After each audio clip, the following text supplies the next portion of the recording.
Bien sûr, l'expérience, parce que Julien est déjà expérimenté, il avait déjà l'habitude de travailler dans les grandes maisons gastronomiques, mais aussi la discrétion, parce qu'il faut, à la tour d'argent, c'est toujours le tour d'argent qui prime, c'est le tour d'argent qu'on met en avant. Nous, on est là pour passer le flambeau, pour parler des vins, mais pas de soi-même. Alors ce qui m'a poussé à postuler à la Tour d'Argent, du moins à répondre à l'offre, c'était vraiment le fait de pouvoir réapprendre un petit peu le métier de sommelier. Comme je le dis souvent, on est avant tout des éleveurs de vin. Et je voyais vraiment à la Tour d'Argent une belle opportunité de réapprentissage un petit peu, ou même, je dirais même d'aller dans le cœur du métier. Chose que maintenant peu de maisons font. Ici à la Tour d'Argent, on a l'opportunité de pouvoir proposer à nos clients des millésimes qui ont parfois plus de 50 ans à la vente sur carte des vins, même bien au-delà. Donc c'est assez rare maintenant de proposer ce genre d'expérience à nos clients dans la restauration, du moins française. À travers le monde c'est différent, mais c'est la réelle volonté que j'avais. Alors j'ai été très impressionné. J'ai rencontré il y a un peu plus d'un an Stéphane Trappier, notre directeur de salle, lors d'un premier entretien qui m'a parlé du projet, donc d'intégrer les équipes de sommellerie de la Tour d'Argent dans un esprit de passation et de transmission. Donc l'idée me plaisait parce que c'est vrai qu'auparavant j'avais eu l'habitude d'aller toujours très vite dans le travail, très vite dans les tâches, dans les missions. Là j'avais vraiment besoin de réapprendre, de redécouvrir le métier et de prendre mon temps. Donc Stéphane Trappier m'a proposé justement un projet autour de ça. J'ai rencontré David par la suite, donc dans les caves.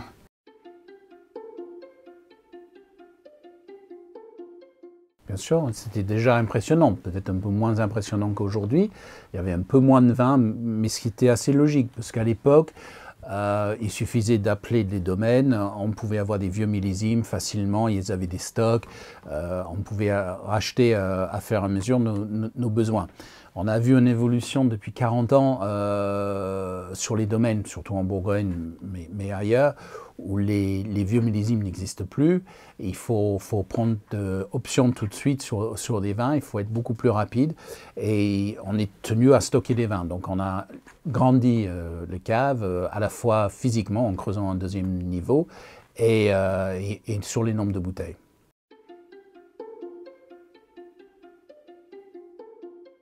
On pense une carte surtout en fonction de notre clientèle. Finalement, on est là, il faut anticiper toujours, on ne peut pas suivre des modes parce qu'on travaille avec des vins qui ont 5-10 ans de cave. Donc, si on travaillait sur les modes il y a 5 ans, on n'aura pas les vins qui seront à la mode aujourd'hui. L'idée, c'est de penser au futur et de penser aussi à un style de cuisine. On reste une maison relativement traditionnelle, avec une image dans le monde entier de tradition. Et notre idée, c'est de suivre aussi dans les vignobles de tradition.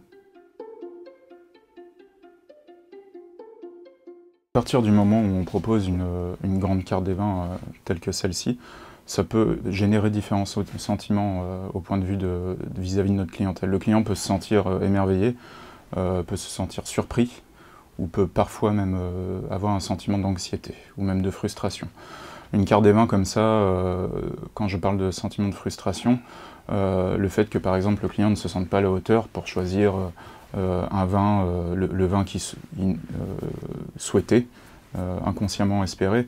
Donc on est là, les sommeliers, pour rassurer le client. Donc ce qu'on fait régulièrement quand on arrive à table, le secret est en fait de présenter la carte des vins, de pas forcément présenter toutes les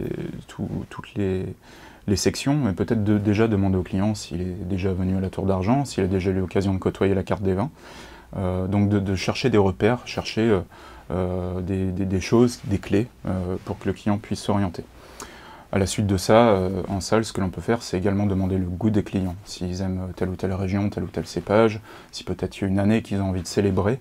L'avantage de la carte des vins de la Tour d'Argent, c'est que cette collection de grands millésimes permet effectivement de fêter des anniversaires, célébrer des mariages, des dates de rencontres ou autres.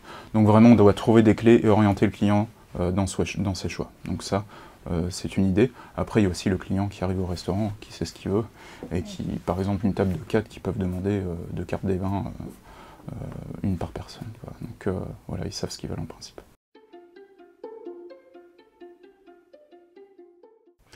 C'est aussi une question de passage de témoins, à la fois dans le restaurant de la Tour d'Argent, mais aussi auprès de nos vignerons.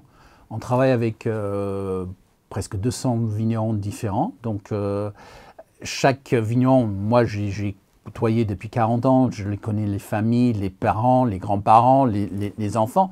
Et l'idée, c'est de transmettre ça aussi à Julien pour le présenter aux vignerons.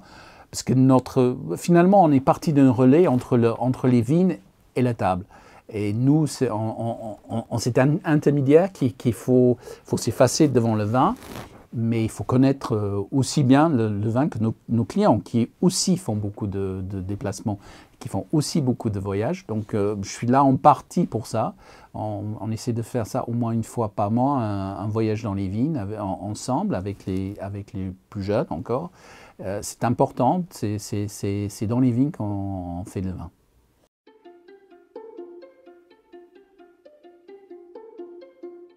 C'est tout l'intérêt pour Julien de goûter. À chaque fois qu'on ouvre une bouteille, il est dégusté avant que le client soit soumis.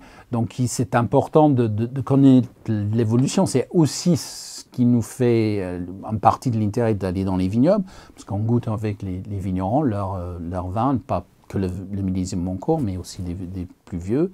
Et à chaque fois, on découvre. Et même les vins dits à maturité passent sur la même année des phases. On voit un vin qui au printemps est excellent et à l'automne il est peut-être moins bien et il reviendra l'année suivante. Donc tout ça c'est un suivi en permanence. Et c'est ce qui fait qu'on a une palette de vins, un peu comme un artiste sur un peintre. Plus vous avez des couleurs, plus vous pouvez faire un tableau exceptionnel. Et là, avec cette palette de vins, on peut faire des accords extraordinaires. Oui, alors je dirais les grands vins d'Hermitage notamment. C'est vrai que la vallée du Rhône a une place très importante chez nous. Les vins d'Hermitage de Jean-Louis Chave, par exemple, sur des très grands millésimes. Je trouve que c'est des vins d'une grande pureté, très nets, et puis surtout qui ne sont pas dans l'exubérance. On a vraiment ces nuances de poivre mignonnette qui est très caractéristique des grands vins d'Hermitage. Remonte 1860-70. Après, ça reste un peu anecdotique. Hein. On a surtout des débuts des années 80. C'est là où on commençait à acheter d'une façon importante. Mais on a encore des 45, des 37, des 1900, des grands millésimes. Le principe, c'est que tout est à vendre. Un vin est fait pour être bu.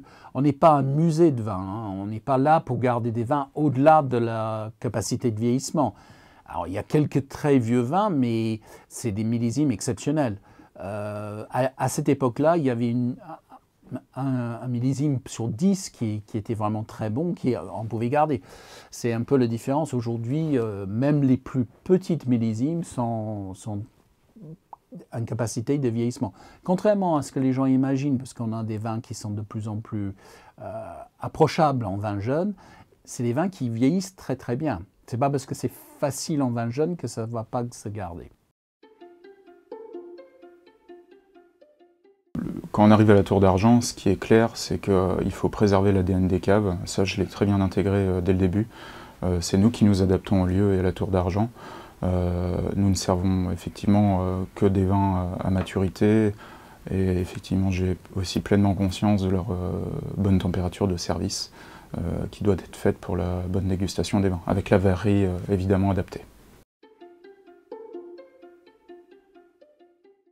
Vous arrivez de l'informatique, mais bon, depuis 20 ans, on ne peut qu'imaginer ça sur informatique. En même temps, l'inventaire, c'est un inventaire permanent, tournante, donc il y a quasiment chaque journée des vins au hasard, sélectionner, contrôler. Mais grâce à l'informatique, le stock est à jour aux fins de service, donc il n'y a pas de... Dès qu'un vin est vendu, il est débité du stock. Donc on est à jour, ce qui est un peu différent. Moi, en arrivant en 81, il y avait 3 mois de décalage entre le stock réel et le stock physique. Donc, enfin, le stock est écrit, tout était écrit à la main. C'était aussi pour cela qu'il y avait moins de vins, parce que c'était quand même déjà 800 fiches, chaque vin noté sur une fiche papier, débité à la main. Il y avait énormément de complexité. Ceci dit, on a eu des contrôles du fisc à plusieurs reprises, et à chaque fois, ils ont décidé de prendre nos chiffres plutôt que les leurs, parce qu'ils n'arrivaient pas à se retrouver.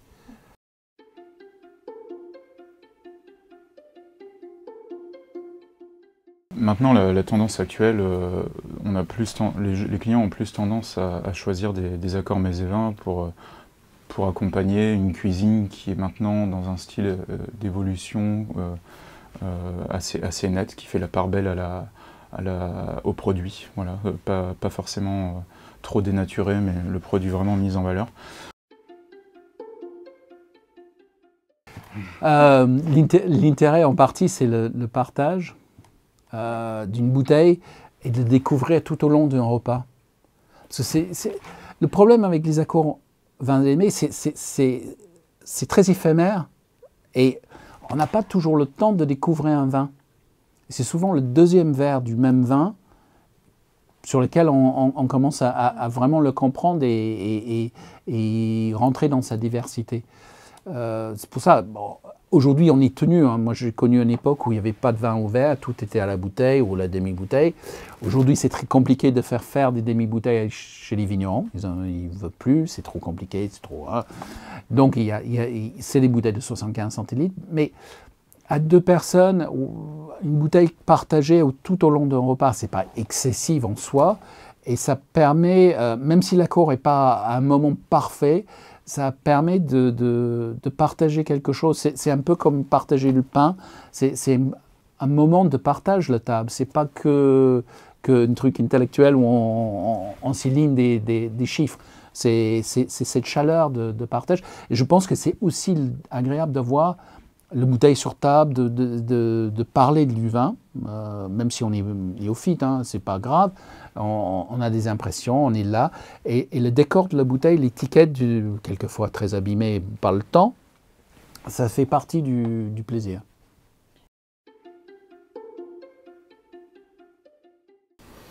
Alors en ce moment, si on parle de vin blanc, on peut rester aussi dans le classique. Donc on trouve des beaux sauvignons blancs parce que la demande est encore très forte sur ce genre de vin. Les gens aiment la capacité du sauvignon à procurer beaucoup de plaisir, que ce soit au niveau de son fruité ou même de sa persistance minérale. Donc ça peut être un beau sauvignon blanc issu des terroirs de Sancerre. On a aussi, on met un grand Bourgogne à maturité, depuis quelques mois aussi, un Bourgogne blanc sélectionné dans la cave, dont les millésimes se situent entre 80 et 98, voilà. Ce qui permet de prolonger l'expérience. On parlait de la bouteille sur table. Par exemple, sur un des plans emblématiques de la Tour d'Argent, qui peut être la quenelle hommage à André Terrail, on peut aller chercher. La quenelle elle est adaptée en fait en fonction de la saisonnalité. Quand c'est la saison sous bois, automne, on peut aller chercher des grands Bourgogne blancs à maturité. Donc c'est ce qu'on propose à la Tour d'Argent, servi au verre. Et ensuite ça peut être par exemple une belle bouteille partagée. Voilà.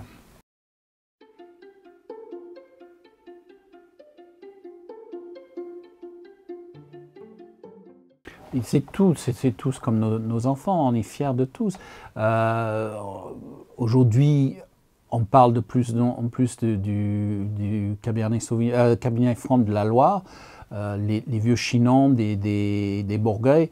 C'est quelque chose qu'on avait commencé déjà au début des années 80, donc on a des 89, des 90 de Chinon, des gens comme Charles Joguet, que je connais très bien personnellement, mais des Bourgueil, de Drouet qui a arrêté d'ailleurs sa carrière, mais les vins restent exceptionnels.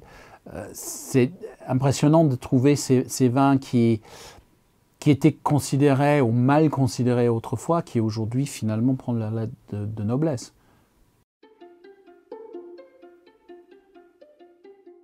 Alors ça, c'est les projets à venir en fait. Donc oui, on est en train d'étudier un petit peu ce que l'on peut faire autour du vin, animer des dégustations, ou bien même ce que l'on fait maintenant, des dîners avec des grands châteaux, des grands domaines en Bourgogne.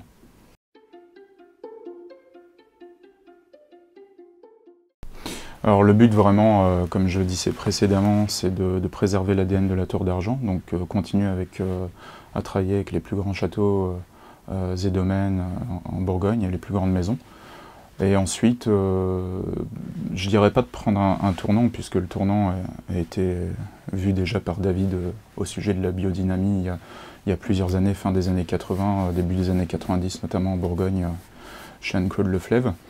Mais peut-être d'aller dénicher des gens, des vignerons, des acteurs nouveaux de la viticulture française, dont les vins sont issus de très grands terroirs d'altitude, par exemple, ou de très grands terroirs de France, cristallins ou même sédimentaires, qui puissent générer des très grands potentiels de garde.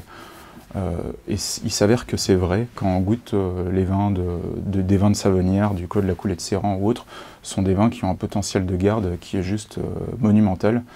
Et j'ai réellement la conviction que si on va dénicher ces jeunes talents de la viticulture française qui ont émergé début des années 2000 ou fin des années 90, ou même maintenant, que ce sont des vins qui peuvent tranquillement évoluer dans nos caves. Pour moi, être chef sommelier d'une grande maison comme celle-ci n'est pas forcément, je dirais, une fin en soi. Il y a toujours une grande partie d'apprentissage et je continuerai toujours à apprendre. Aujourd'hui, je n'ai pas la prétention de connaître personnellement des très grands vignerons bourguignons ou même des grands vinificateurs de châteaux dans le Bordelais, mais j'ai la grande opportunité et la grande chance de pouvoir apprendre et de les côtoyer, et peut-être d'un jour d'avoir des liens un peu plus, on va dire, affectifs ou même intimes avec ce genre de personnes et de châteaux. Je crois qu'il faut suivre ses envies. Il faut que ça soit toujours un plaisir. La dégustation, c'est une chose très importante. Il faut essayer toujours de se projeter dans l'avenir. C'est vrai que jusqu'à là, on a plutôt mis des vins en cave 5 ans avant les servir. Peut-être c'est quelque chose qui peut évoluer. On peut imaginer de servir des vins un peu plus jeunes qu'autrefois, vu l'évolution de la cuisine. À chaque fois de vouloir chercher la complexité, c'est peut-être un défaut qu'on avait. Il faut peut-être chercher parfois des choses plus simples, plus modernes, entre guillemets, mais tout en gardant le respect du terroir. C'est très important. Je pense qu'un chablis qui se goûte comme un meursault peut être très grand, mais ça n'a plus de raison d'être en soi. L'idée, c'est quand même de respecter l'ADN du terroir du vin. Ça restera toujours, j'ai un lien affectif avec cette maison. On ne passe pas 40 ans dans une maison sans laisser quelque chose et sans vouloir suivre l'évolution qui va être passionnant. Et je pense que Julien, voilà, il a quelques années avant lui et c'est bien de voir cette suite.